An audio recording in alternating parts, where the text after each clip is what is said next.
The Beast from Below by Go-Go Robzilla. I don't like Godzilla movies. I know, weird way to start a story, right? It seems so out of left field for any kind of the stuff you find on websites like the ones I'm posting this on. Most people would start their stories with some kind of description of how they got in the mess they're in, or some ominous warning. But all I've got is the fact I don't like movies about radioactive dinosaurs smashing cities. It's dumb, I know. See, the appeal of monster movies, if I had to describe it, is how impossible people think they are. According to accepted scientific law, animals that big simply can't exist on land because they'd collapse under their own body weight. I think Neil deGrasse Tyson said that once. Something along those lines at least. I don't know. I'm not big on science. Never managed more than a passing grade in the subject in any school. But what I do know is that these people are full of crap. And I'm about to explain why. I remember the whole incident pretty fucking vividly for something that happened, I don't know, 2 or 3 years ago. The actual date is fuzzy, though even if I had the date, I wouldn't give it. Not going to tell you where this happened either, but I'll describe the location as vaguely as I can manage without making it pointless. I live in a small rural town. It gets really hot in the summer, really cold in the winter, and ever since 1924, we've had 10-minute earthquakes every 10 years. It's kind of an accepted fact about the place at this point. Residents like to joke and call it Shakesville, so we'll call it that for now. Anyone who lives here will know what I'm talking about. And for your sake, and everyone's, do not say anything about where Shakesville actually is. Anyways, I've lived in Shakesville my entire life. I was born the day after one of those earthquakes, and we've never left since, aside from the odd vacation. It's a pretty nice place, in all honesty. I have a job working a 9 to 5 at the local grocery store, pay my bills, and generally make a decent living. I'm not some massively creative person by any means. I just do what I need to get by, and remain content with what I've got. But I'd always wondered what caused these earthquakes. I'm sure anyone who's been in this town for more than 10 years has wondered that.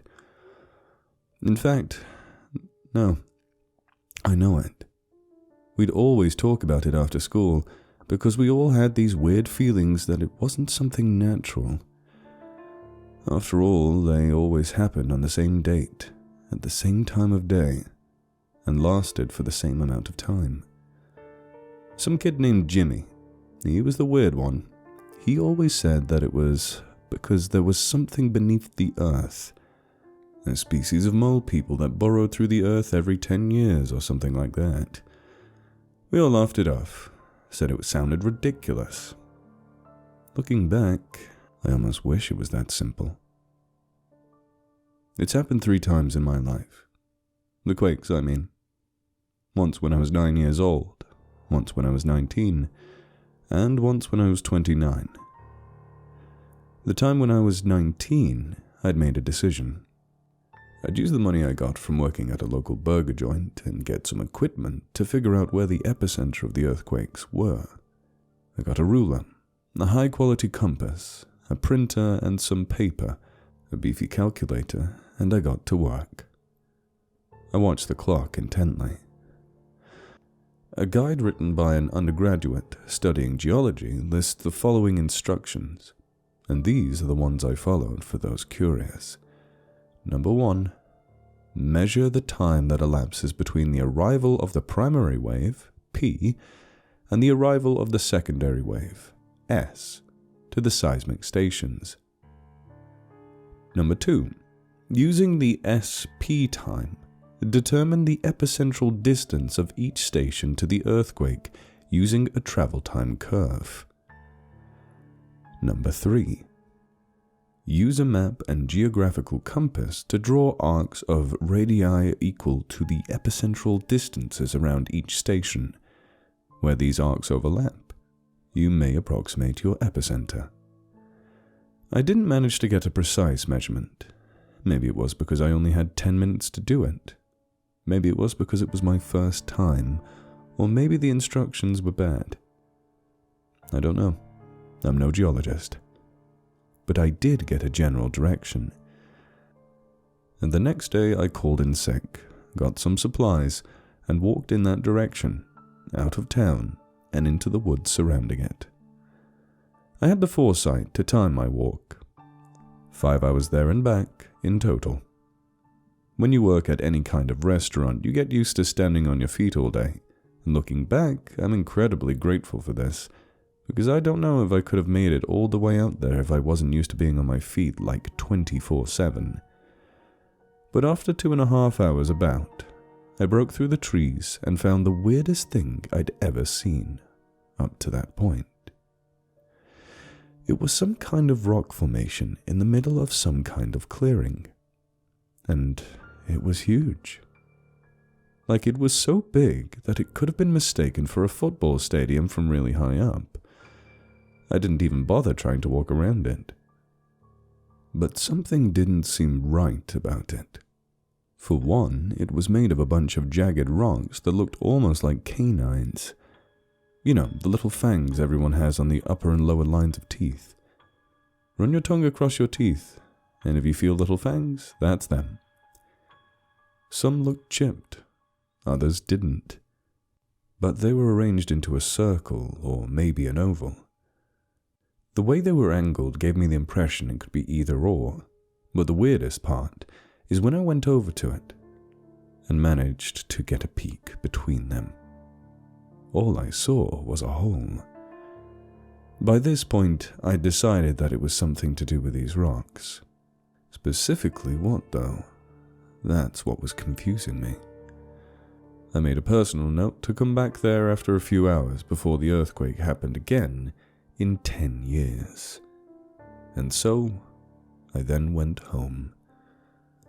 Things just kinda went along as normal. In the 10 years between then and the next quakes, I quit my job, found a new one, got hooked up with a girl I knew in high school, broke up with her after I caught her cheating on me, and moved into the house I own today. And every passing day inched me closer to it. I have to admit, I was kind of excited. I started having all these fantasies of showing my recordings to some scientist and becoming massively popular. This world-renowned guy who uncovered the mystery of the Shakesville quakes. Finally, the big day arrived. After calling in sick and packing up my equipment, a camcorder, a tripod, a lawn chair, and some sodas and snacks in case I got hungry or thirsty, I chose to take my car that time, driving out to the location, parking my car out there and getting everything set up. I started with the camcorder, getting it recording. It had enough battery life to last 10 hours, and the quakes were due to start in 1. I stood in front, gave my name and the exact time, stated my intent, adjusted it to make sure all was correctly set up and to get the full picture, and then set up my chair and waited. 50 minutes passed, and then I thought I heard something. Something like distant movement. Something hard scraping against the dirt. It got steadily closer and closer, until I physically felt it moving beneath my feet, but it wasn't the exact time of the quakes to start, which left me more baffled than anything else. Of course, I quickly realized what was happening. Something was moving underground and causing a smaller, more localized quake. My mind briefly wandered back to that kid, Jimmy, and his idea of mole people. Then, the sharp, tooth-like rocks shuddered, and what came up from the hole they surrounded physically froze me to my chair in sheer, unadulterated horror. I felt myself shaking horribly, yet I couldn't voluntarily move a single muscle. It looked like some kind of gigantic worm. Its entire body was pitch black in terms of color. It didn't suck up light. It was just very, very dark in color. It did glint under the sunlight, which allowed me to make out details. Its scarred and battered exoskeleton, its long yellowed tusks coming from its lower jaw, its segmented body curling as it rose from the hole in the earth. It had a single bulging eye embedded into its head, and 3 nostrils between that and its mouth. And coming out of either side of its body were its arms.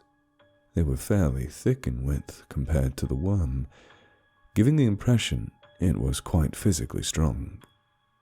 Each arm was adorned with 3-fingered hands, with worn claws extending from each finger. It didn't have thumbs. Looking back, they were probably meant for scraping through the dirt more than grabbing things. Long, sharp fins rose out of its back, going down the entire length of what I saw. This thing was massive. I have no doubts that it would have zero trouble wrapping around the entire Empire State Building if it wanted, and it could probably dwarf the whole thing if it raised itself up as high as it could. It cast a massive shadow upon the ground behind it, and its gaze was focused squarely upon the sky. It braced itself against the rock formations, which makes me think it had trouble standing upright. Its entire lower jaw split vertically down the middle, and it drew its head back, taking in a breath for a solid 5 minutes. So much air was pulled in that I felt myself becoming short of breath, so I breathed in myself, the first thing I did that wasn't just sitting and staring in utter horror. It stopped, and then it held its breath for another minute, then thrust its head forward, and what came out was a roar that was simultaneously the loudest thing I've ever heard, and the quietest. I now know where the quakes come from. It's this thing, emerging from beneath the earth every 10 years and unleashing this terrible shout for 10 minutes straight. And it's so loud that it shakes the ground for the whole duration. Yet it's so high-pitched that you have to strain your ears to hear it. But once you pick it up, it becomes almost reflexive, and you're able to hear it without trying. It wasn't a pleasant sound either. The noise was dreadful in every capacity, sounding like every dying squeal you've heard from an animal meshed together and pitched up so far you can't hear it. It strikes me as odd that after a few years, I still remember it so vividly. I guess it's just one of those things you can't forget. After the allotted 10 minutes, it stopped. It very slowly blinked, its eyelids closing vertically rather than horizontally, like you or I would. Then it turned its head, and I realized that it knew I was there. It removed a claw from the rock formations and bent over, planting it on the ground to support its weight. And then it did it with the other claw. It pulled itself towards me, twisting its head 180 degrees clockwise to angle the eye around to the ground, and hovered its head over me, and stared down at me for what felt like hours, though after looking at the footage, it was just a couple of minutes. I've never been more convinced that I was going to die, right then and there. This horrible thing from right out of a monster film was going to eat me or squash me or even breathe on me a little too hard and break all of my bones. If I ran, I would most certainly die. So I stayed put, hoping and praying to whatever God existed that this thing would decide to spare me.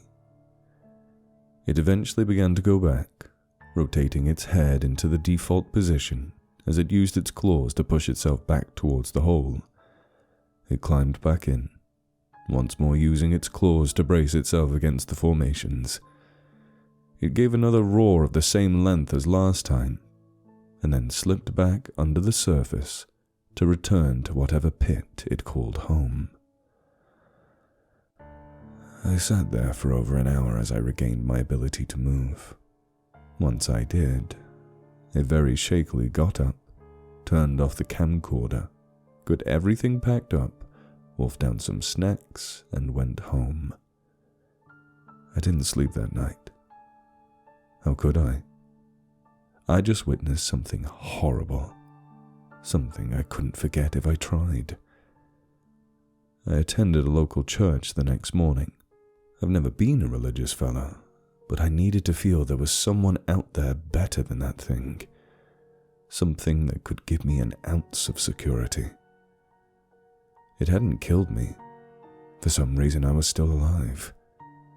But the thought of the kind of damage it could do if it ever had a reason to go on some kind of horrible rampage haunted me for months after, and it still hasn't quite left my mind. Of course, the townsfolk seemed shaken as well. 2 quakes instead of 1. They were baffled, somewhat concerned, and when they saw me, they just assumed I was worse off than them over the same thing. Apparently, some accidents happened during the second roar. Thankfully, no one was seriously injured, but it still left some people jittery. I refused to release the tapes, or even say exactly where I found it. Heck, this is the first time I've even mentioned it to anyone besides myself. But if somehow you know where this is, then do yourself a fucking favor and listen to me. Tell no one. Because if word gets out, it'll create a panic. And if there's a panic, the military is going to get involved, and they're going to try and kill it. And anyone who's watched any giant monster film knows exactly what will follow. You want to know the reason I don't like Godzilla films these days? It's because they remind me of what could actually happen.